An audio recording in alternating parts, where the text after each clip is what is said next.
School ଯାଉଥିବା ପିଲାମାନଙ୍କ ପାଇଁ ଏହା ନିଶ୍ଚିତ ଭାବରେ ଗୋଟେ ଦୁଃଖ ଖବର। କାରଣ ଏବେ ଯେଉଁ ଖବର ଆସିଛି ସେଇଟା ଶୁଣିଲେ ନିଶ୍ଚିତ ଭାବରେ ଛାତ୍ରଛାତ୍ରୀମାନଙ୍କୁ ବହୁତ ଦୁଃଖ ହେବ। ଆଜି ଆମେ ତାକୁ ଜାଣିବା କ'ଣ ସେଇ ଖବର।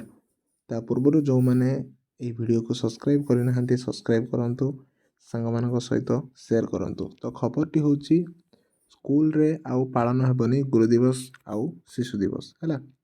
ସେଇଦିନ ପିଲାମାନେ ଯେମିତି ସ୍କୁଲ ଯାଉଥିଲେ ସେମିତି ସ୍କୁଲ ଯିବେ, ବିଦ୍ୟାଳୟକୁ ଯିବେ।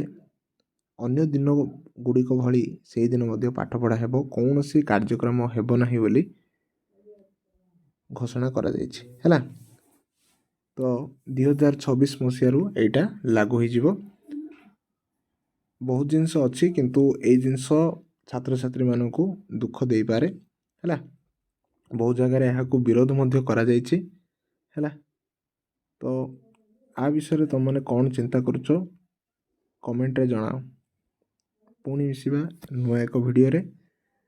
ଆଉ ଏକ୍ଜାମ ପାଇଁ ପ୍ରସ୍ତୁତି ତୁମର ଭଲ ଭାବରେ ଚାଲିଥିବ। ଆଉ ଯେଉଁମାନେ ମଧ୍ୟ ଭଲସେ ପ୍ରିପେୟାର ହେବାକୁ ଚାହୁଁଛନ୍ତି ଏହି ଚ୍ୟାନେଲରୁ ବହୁତ ସାରା ଟିପ୍ସ ଆଉ ଟ୍ରିକ୍କୁ ଫଲୋ କରି ନିଜର ମାର୍କକୁ ବୁଷ୍ଟ କରିପାରିବେ। ସୋ ଏମିତି ଦେଖିଥାନ୍ତୁ ଆଉ ସାଙ୍ଗମାନଙ୍କ ସହିତ ସେୟାର ମଧ୍ୟ କରନ୍ତୁ।